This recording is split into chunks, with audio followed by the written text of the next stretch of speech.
Hey everyone, welcome to Fire Friday. It is our very first Fire Friday of 2022. I get super excited as we celebrate these milestones. We're going on our 2-year anniversary on Fire Friday. And for those of you who've been tuning in, Fire Fridays is something that we developed during the pandemic, a place where we hear inspirational stories. We get to meet from other thought leaders and just be inspired to go out there and just do amazing things. But we get to know people, we get to hear their stories. And this person is super special to me. You guys may have heard us yesterday on our podcast that we just launched, Relaunch Live Podcast. My good friend, Jeff Lobb. And I want to kind of, again, just rave about him a little bit more than what I did yesterday. If you didn't catch our podcast yesterday, we will definitely talk a little bit about that. But most importantly, Jeff is the founder and CEO of Spark Tank Media, a speaking and coaching company for real estate, mortgage, and the title industry. His focus is on sales, marketing, tech, social media systems, you name it, and building an amazing, productive company for real estate agents, mortgages, and title. I think it's really cool. It's like, even with his 33 years in the business, he's always relevant. Jeff has figured out a way to pivot in any market and be that consultant and coach for people from across, different, I would say, walks of life of real estate. But I think what makes me so excited about him is the personal side.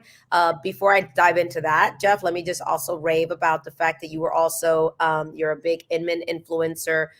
You've been named Gary Vees Agent 2021. You've been, you name it, NAR, real estate boards, you're that guy. Right? You're a husband, you're a father, you're a friend, and you're a family man, which excites me because I've gotten to know you and Tiffany over, the last, I would say 6, 7, 8 years. And, that's exciting, right? How do you balance everything that you've done, still being an amazing father, being an amazing husband, and even how you guys met is exciting to me. When I think of Jeff, I think of, this man knows what he wants. And when he wants something, he goes after it. So welcome, my friend. Thank you so much for being here. Thank you so much. And so much for having me. People to get to know you because you have been so special to me. So who's Jeff Lobb, other than all those wonderful accolades that I just said? Yeah, it sounds like that. Doesn't even sound like me sometimes, because I try and say, I think I even have it like right above me here. It's like, stay humble, right? It's always being humble and just, be grateful for opportunities, try and help people move the needle. It's been a wild ride. We started in real estate at such a young age, way before marriage and kids. I was like I think I was probably 19 years old, like 1988. I got a whole bunch of gray hairs to show that. And I was like Doogie Howser in a gold jacket, knocking on doors for a living. Like, that's what I was like, this young, I see people get into the business like in their 20s and 30s, go, oh, I look so young. I was like 19 and wearing like that mustardy gold jacket, knocking on doors. I was like, you couldn't. And listen, it was the most grateful thing that could have happened, because back then, without all this technology, without all this distraction, what we learned? We learned how to talk to people and do the business. We learned how to build relationships without even a fax machine. That was where we were. But wow. I think it was great to start there, because today we get so caught up in all of this shiny object stuff. And wait, hold on. Let me for the young people who reference this, Google Doogie Howser. Some people don't even know who Doogie Howser is. Yeah, that's right. Yeah, Doogie Howser. Duke, he was like that. Like, I grew up watching Doogie Howser, right? And I'm like, oh my God, he was that person. G now. Yeah, so young, and now he's like, he's my age now. Right? I'm matured. Well, for those of you who are younger and watching and hearing these stories, Doogie Howser, Google it. It'll make sense as he's been in the business, and it'll all just come together. So just thought I wanted it for my young ones who are watching. That's very true. Good point. They were like, "What else, Doogie?" So you work with your wife. Well, you guys have worked together in the industry, but we did. We're doing this yellow or gold jacket. For those of you that don't know, there might be a company called Century 21 that would wear a gold jacket, one of the OG companies, right? You did things the old school way, which is how we all got started when we were pre-internet, pre-Facebook and social media. And were you married already with kids, or was this? No, I was 19. I was like this gung-ho entrepreneur, reading up on all the investment books. My gosh, the infomercial stuff was out there. You know what? It was just, I just wanted to make money. I was a hungry entrepreneur, and I still didn't know. I was 19. I really didn't have a clue, but I really had great mentorship that taught me the investment world, that taught me really how to go prospect for business, like right out of the gates. And it wasn't like sit on the floor time and wait for the phone to ring. It was like, here, you're going to go farm an area and you're going to go out there all day, 6-7 hours a day and go work. And man, I was crushing it. All these, people that had all these veteran business, and I'm agent of the month and I'm this, and I don't like all the accolades. You can keep all keep all your awards. I just wanted to make the money. I wanted to grow here. And I always let's just say I've had this little chip on my shoulder for many, many years growing up as the small little runty kid, the scrapper, the one that got picked on and beat up on in school on a weekly basis. That kind of like, chip on your shoulder, like I'm going to prove everybody wrong. And that was what really kind of sets me up. I think that chip still exists. I think that chip is still good to have. I want to talk about that because that's really a powerful thing. Like I've actually said that. I love when I meet people that have a chip on their shoulder. And it's not because they're victims or they're dwelling on it. It's because they know how to dig deep and remember maybe that feeling or that moment where they said, I'm going to go out there and I'm going to do the best that I can do. I'm going to go out there and not necessarily prove people wrong, but it's kind of like, it says like, I'm never going back to that. I'm not going to be that bullied kid or that person that, was picked on. I'm going to be someone that's going to represent so much more than that. So it fuels us. Like, let's talk a little bit about that chip on your shoulder, not necessarily yours, but how important that is for people to kind of go back to that. For me, I was told I was going to be a statistic. I was 16 and pregnant. I, made some bad choices in friends. I was bullied. Yep. I grew up in a place where people didn't look like me. So I was jumped a lot growing up. And that's part of my chip on my shoulder. So when people say to me, what was that magic pill or what was this or that, I think people need to find their chip on their shoulder. What's that thing that gets them going? Because you could get two different people, same resources, same split, same everything, same exact roadmap, but you'll see one person thrive way more than the other as a result to, again, that chip on their shoulder, the discipline, the mindset. So, I don't know if it's a short person thing because you and I are both vertically challenged a little bit. Gave us a little bit more of an advantage of saying we were picked on, but no, I'm just messing with you. But like, it really was. I was 98 pounds wet as going into my high school year. And I was a football player all those years. And I was like the smallest guy on the field that would hit the hardest. I would put people on the ground. I would go out to hurt people because they were coming out to hurt me.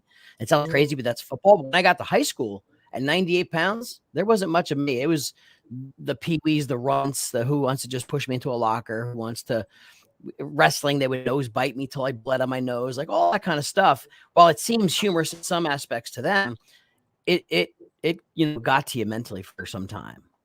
Yeah. And you know what? I think it built me stronger. I love that. As we're talking about what's going to change in your business in 2022, I kind of would love for people to just kind of dig deep a little and say, what's your chip on your shoulder? What is it that, you need to dig in within you and say, like, I'm not that 98-pound, kid that was picked on. I'm a leader. I'm someone that is going to make an impact. Same thing with me. I'm like, I'm not going to be a statistic just because people viewed me a certain way. Right. And here I am, 43 years old. I still go back to what it felt like to be that person who was scared. And it keeps me humble. You said something earlier. It's like you, even though you accomplish all this stuff, you do not forget about where you came from and that chip on your shoulder, and it keeps you humble, keeps you going. Yeah. I'm a big fan of being the underdog. As a matter of fact, I wasn't prepared for it, but I showed you I have a tattoo on my shoulder of the underdog. Truly the underdog wearing the ring, the real underdog ring, except it's got my initials in the ring. And I like the underdog because you know what? There's always way more there's way more room for growth in the underdog world. Like people want to bet against you. You have more to prove. You have more stride to win. And, I think it comes from a position of you just have a bigger opportunity because when you're not expected to win and you come out and you crush stuff and you just, the drive is so much more deep than I'm always at the top and I got to maintain the top. It's tough to do that. I'd rather be in the underdog position and continually fight to be that better person. It's just kind of a personality thing. And I know your tattoo. I thought that was really cool when I first heard that story and you showed it to me. And it's funny because I think I mentioned to you when I was faced with some challenges and some business challenges. I had a lot of distractions.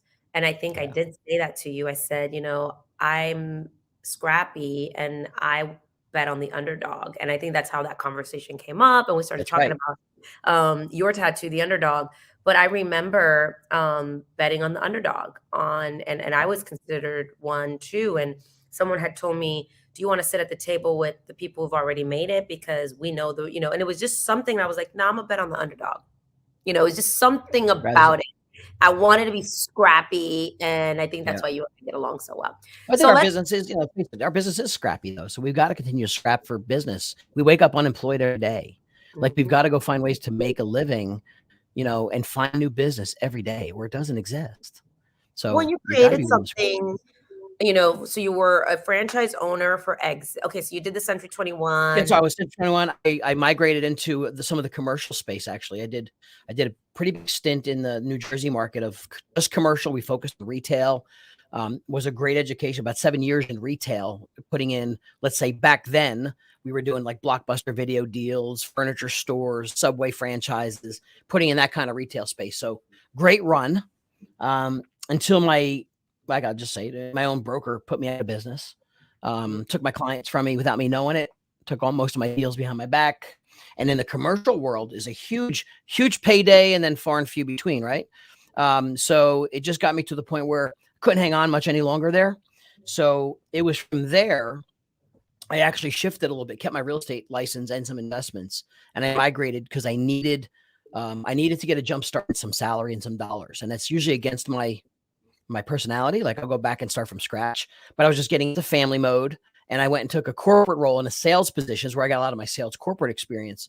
Back then was Bell Atlantic Mobile, which is today now Verizon Wireless. So I got to jump in. That's really when people say I got this little tech part of me, but there was about an 8 to 10 year run. I was executive for sales teams for not just Verizon Wireless, but it became all data companies. It's when the internet was born, when we were selling high-speed internet services, and I ran sales teams at different levels, big corporations, and, had a lot of success at it. You build up, they want to promote you and they want to transfer you.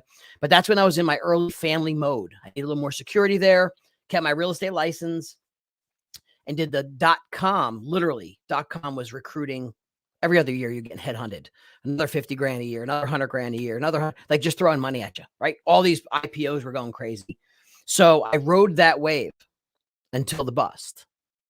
And when it busted and fell off the face of the earth, and many may not remember that bust, but if you do, you do.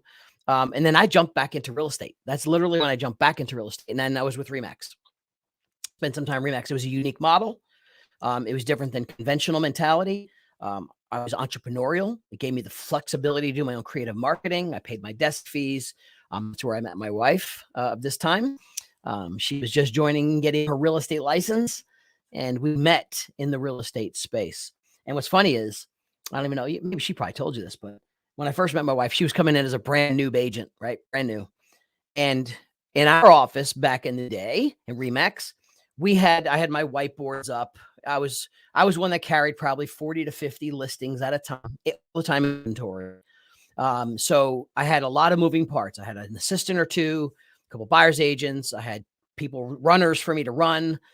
And they used to they bring the new agents in and interview them. And then they'd bring them through the offices of the top producers, right? To show chaos, amount of money. And it was a lot of ego there too, right? And although I'm going to have to admit, that was probably a time I rode the ego wave.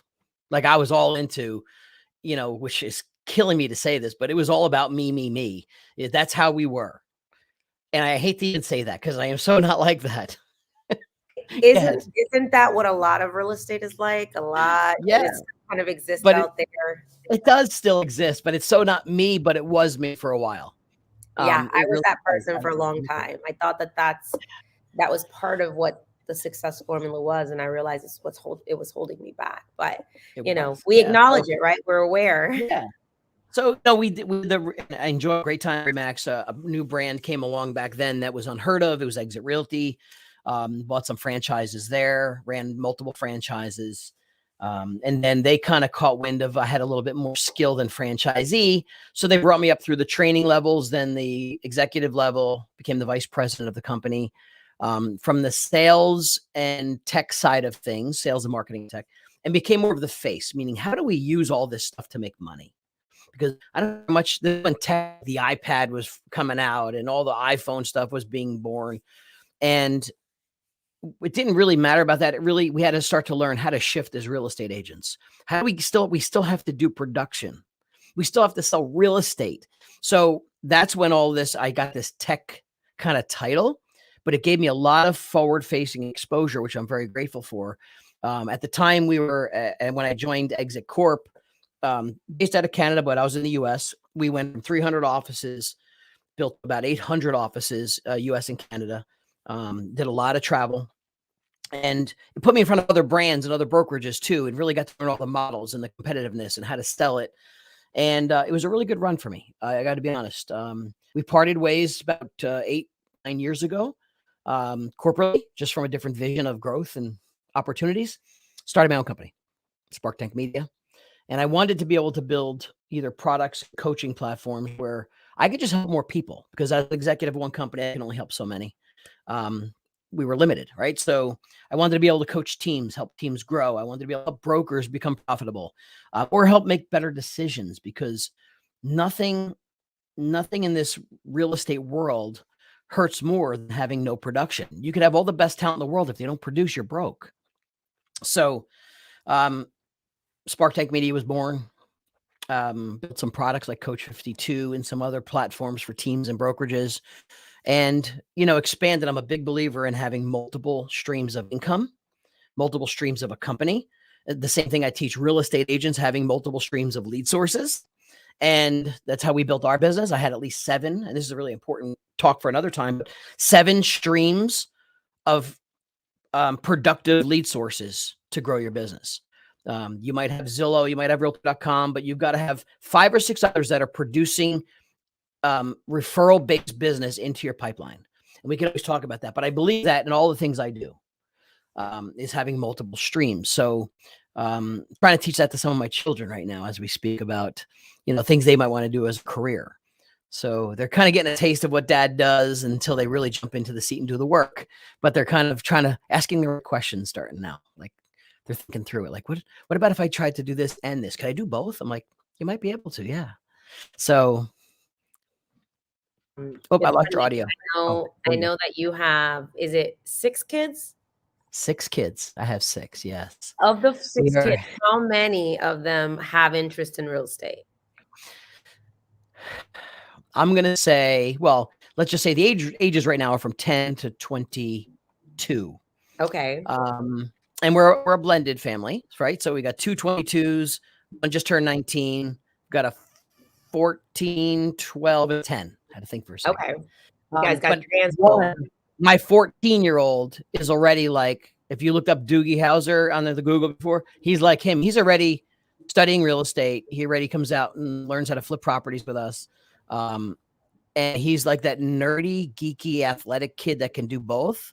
And he's super smart. Like he's got the natural talent of just being brains.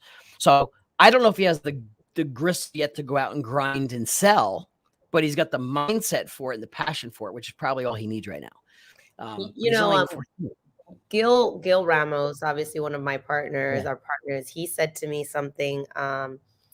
We were talking about YouTube, right? And he was telling me, man, I'm gonna make sure all my kids know how to have everything that they need, the education to learn things like YouTube and social media platforms.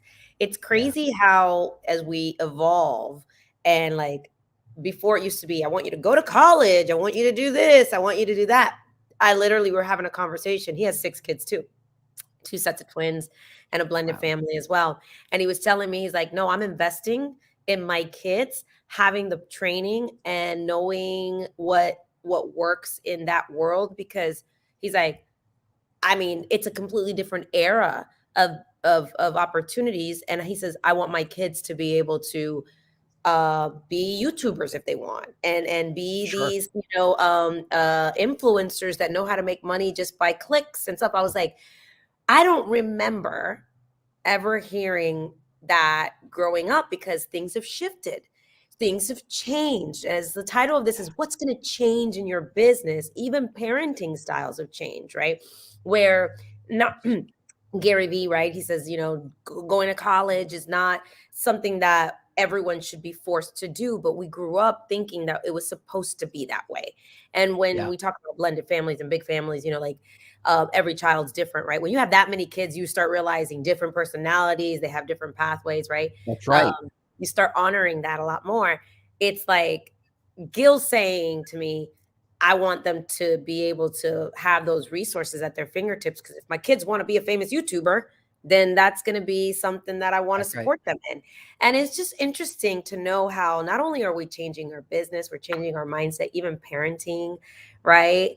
What kind of businesses we want our kids, or what kind of like future we want for them. I think the conversation is different. Just like in business, I think the conversation is different. Is like, do you tell the real estate agent of today the same thing we were telling the real estate agent just 5 years ago, or even 2 to 3 years ago? Like, we look at what's their social media look like, what's their YouTube campaign, what's their all these other things, which is so crazy. We're calling this theme, what's going to change in your business, right? What is going to change? What should we be doing, right, in our business? I'll tell you what we're doing. One of the things that we're doing when I'm having my conversations with my team is exactly that. Our YouTube, strategies, our retargeting strategies, all the things that I used to think were like for like young techie people are now a must for our future business, which as we start diving a little deeper in some of the other podcasts we'll be doing, it's the media strategies, right? Your company is called Spark Tank Media. The media strategies that we do, because real estate agents, if you're listening, or anyone in the real estate field or any business, we're in the eyeball business. We're in the attention grabbing business, right? And how do we grab people's attention, which I think is different. Yes, we're in the service business, hands down. Service is no longer your value proposition. That is a must. Service is a requirement. When people used to say, why should I use you as my agent? Oh, because I care, because I have integrity, because I, give good service. That's hands down like 101. You have to have that. Now it's, what are our media strategies? What are the things that we are doing to enhance the consumer experience and to put us as the authority, or that person who is the news? You're the outlet of information. So because, I want to make sure we touch base on the theme of this, I want to hit the next 7 to 10 minutes on what people should be doing to change the game for 2022 in their business. Take us away. Oh, so I think, you were hitting it right on the head. I think we have to we're in the business. Real estate's only a product, right? We're in the business of people. And our job is to build trust. We got to find ways to build trust and gain their attention. And I literally got off calls this morning that I was ready to just jump through the screen, because, so many people are fighting. And I'm not sure why we even want to fight with them. Because they just don't feel social media has a value, or it's too much work, or it's too much this, or I don't have time for another thing. I'm like, listen, it's not another thing. It is the business. You're in that business. Your customers are there.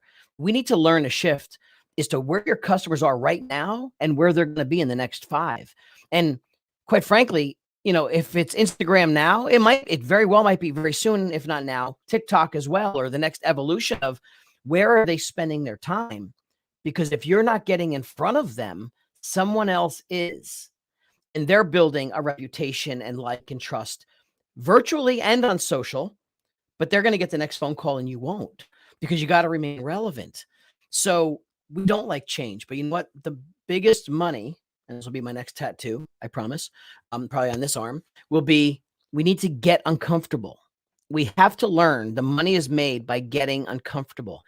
And we hear people say done is better than perfect. It is. It's never going to be perfect. Your video is never going to be perfect. Your background's never going to be perfect. Don't care. Stay professional, but don't care about these details if you're going to spend hours and hours and hours trying to just dwell over it and never do. So changing in the business has to be, we have to change a little faster. We need to pay attention to where our customers are going and spending time.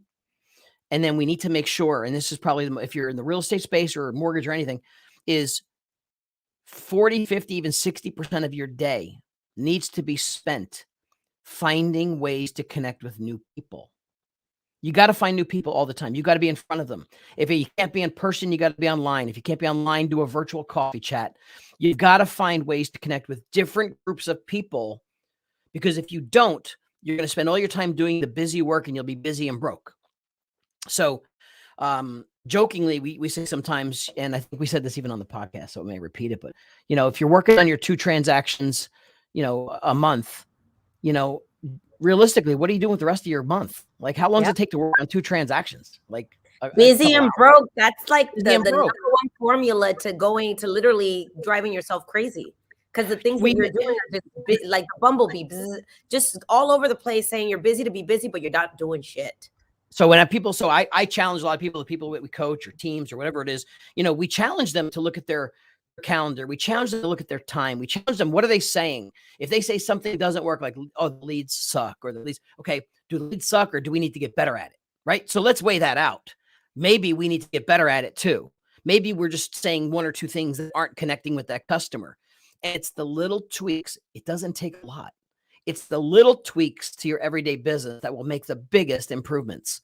And we just have to know what they are. And fortunately and unfortunately, you and I have been through a lot of it. We don't know it all. However, we have tried a lot of things that we can advise on. These are going to work better. Here's what we have seen work. Let's try this. And if it doesn't work, we pivot.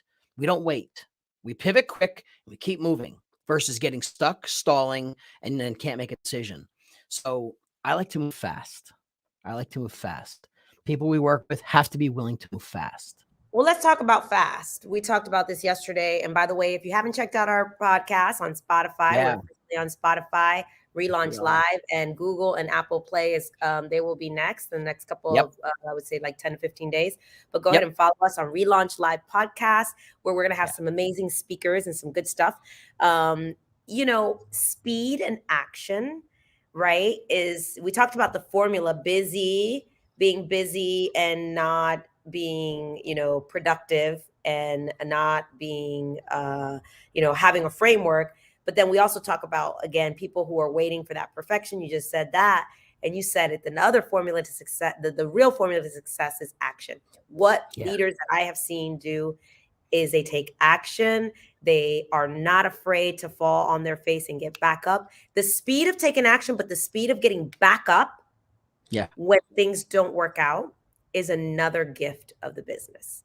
And I want my friends out there who are trying new things to not be afraid to get back up when they fall. So for example, let's say one of our challenges on our team, and this is something we're working through, is content distribution, right? Let's say we talk about, like, I beat myself up all the time. I'm like, I did this, but I forgot, to put it here and put it here. The beauty about video is that it's evergreen, right? So I could have done a video and maybe I didn't drop it or do the content distribution when I wanted to or planned.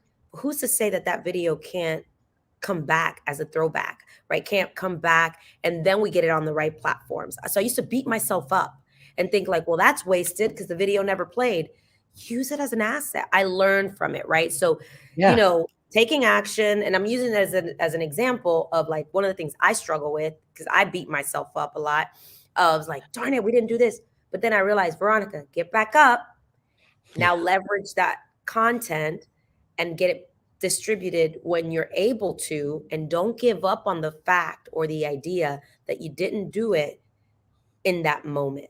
So when I say the speed to action, but then also speed to get back up, that's an example for us in an area where we're like, oh my God, we haven't been doing this. It's okay. but we got tons of content that we're just going to be dropping because we learned from our previous, let's say, mistakes or lack of action. But man, yeah, I'm excited. I'm excited for people to hear more. So what else can we be doing? I think we talk about video all the time. People think sometimes, I script some of my stuff. Say, oh, so your video, you were in the car, you were driving, or like sometimes, believe it or not, I don't plan to do that. That was just the 30 minutes in the car. I had time to hit a deadline. I had to get something done, and I was in the car. So that's where I shot my video, because that's what the time I had. It wasn't like, oh, I'm going to go sit in my car and do videos every day, which is not a bad theme. It's I had to maximize my time. So sometimes I'm like, all right, I got 2 promotional things for an event I'm going to speak at. I got to get them done. I'll be in the car for 30 minutes. Doesn't matter if I'm standing in front of a green screen. Like, I'm just going to shoot them from the car. Hey, it's Jeff Lobb. I'm going to be at an event in Florida. And you just got to do it. So we get so stuck up on, waiting to be perfect a scenario. So that's the one thing. Secondly, we need to focus on the shift that's going to happen in the market in the near future. We need to focus on the lack of human outreach we have to our sphere and center of influence. This is a big topic for me. I have a talk coming up this year. I'm titling it "Creating Your Sales Ecosystem." And one thing we don't have is, when I say we, the majority of real estate agents don't have, is a true sales ecosystem where, we're connected to our past clients in our sphere on a human basis after we've sold them something or after the sale. We put them into a digital world. We send them stuff or a video or a postcard or something, but we're missing the opportunity to stay relevant in front of them. And here's a good example. It makes me nuts when I see, and I go on Facebook, and I see someone make a post in my neighborhood that says, hey, I'm looking for a good electrician. I'm looking for a good plumber. In my head, I said to myself, they're vetting strangers in Facebook. Why didn't they call their realtor? Because they don't see the value in their realtor, because that's what they know them for. If you call your past clients, they're thinking, it's my realtor. I'm not going to buy or sell. I'm good. Everything's fine. The house is cool. They don't think if you have any other value. So we've got to create a more natural value to everything around real estate. Meaning, if there's something that goes wrong with the house, call me. I have a few recommendations and referrals for you. If there's something you need in downtown community, I have a lot of connections downtown, restaurants, recommendations. What do you need? We need to create a better culture and build a better presence. If we want more referral business, it is no longer just like a pop by all the time or a postcard all the time. Yeah, we have to shift. We have to shift how we do those pop buys, right? And who's to say that you couldn't do so in a virtual space? So examples of what people can do in 2022 that they haven't done it. And I know there's a lot of great agents that probably already have this in their business, but like you say, your vendor list, right? Your vendor list of, who you have as a trusted resource that you vetted and that your past clients have had, excellent service, right? So now you're giving space, you're advocating that they have been vetted by your clients. In addition to that, right, maybe it's a resource that you provide to them post-closing, which this isn't rocket science. This is all simple things, right, that we talk about. I used to always tell people, look, I wanted to be like the dentist or the doctor. You don't usually change your dentist. You don't usually change your doctor, your primary care. Same thing with your realtor. Come to me for everything, like you just said, right? But we also know this saying that it's not their job to remember us, Jeff. It's our job to stay in front of them. So what I realize a lot of agents don't do is, and this isn't rocket science. I didn't come up with this. This is just a friend of mine who told me they did. And I was like, well, actually, I need to do that. They create a past client Facebook group, Forever Client Club. They have it in there every month. They give away a giveaway from, let's say it's their home inspector, maybe it's their staging company, maybe it's a gift certificate to the local pizzeria, right? So they stay in front of them.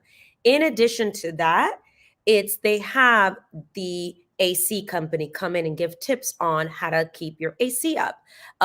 In addition to that, they have a painter come in and talk about what are the color trends that are, in style that you're seeing in communities. How to take care of flower beds, bringing in the gardener to talk. Now you're top of mind, people. Now you're not, because here's the thing, 95% of the people aren't in the real estate market. It's only the 5% that are buying from you.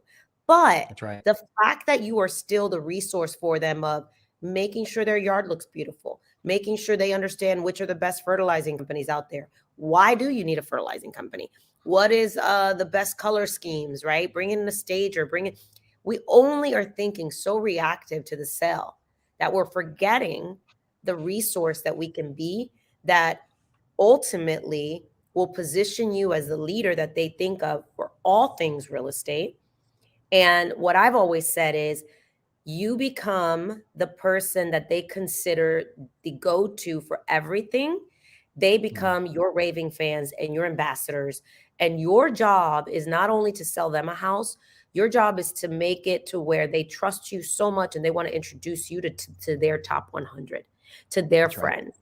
And what I also say is, imagine a world where you get referred by people who didn't even buy a house from you, but they refer you. That's right. So your job is not to say you sold them all a house. Your job is to say, I'm the person they trust when they think about anything related to a house. So I don't know. I don't know if I went on a little tangent there, but like, I truly believe that those are the simple things can move the needle in our business. 100%. And what you're saying is a more referral based business. We talk about pop buys, right? How can we pop buy in this very busy world and still give people value, right? That's right. So I hope that agents today, maybe somebody will launch their, client club and map out what the next 90 days might look like. It's not as hard as it seems. And people thank you for being that resource to them. Yeah. And keep it simple and keep it local. To add to what you said, that between either a client group, a client list, Facebook list, whatever it is, like the little things that you could do is, if I'm out this weekend, and this was like just one simple idea, and we'll move from here. If I was out this weekend, I'm sitting in Home Depot and it's the spring, and here comes all of the mulch for, $10 for 3 bags, and it's stacked in the parking lot. Time to mulch. Why wouldn't I take a little quick video or a quick photo and push it out to all my friends and neighbors? Like, hey guys, mulch is out. If you're looking for mulch, come get it. I'm down here at Home Depot myself. Just want to let y'all know it's go time. Like, why can't you do the little things that like would be helpful to a neighbor that now could be helpful to your whole past community? And it's right there. It's free. It costs you nothing. Just do it.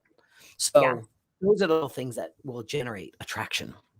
I love that. Well, it's super fun to get with you. And I definitely want to make sure that people follow Jeff on IG, follow him on Facebook. Like I said, also he runs an amazing coaching program called Coach 52, which is 52 weeks of what an agent should be doing, team leaders as well, and brokers. Really, really awesome program that you guys should look into. He knows his stuff, not only from the real estate sales and productivity side of things, but the tech space and creative agency, media, coaching, speaking, you name it, recruiting.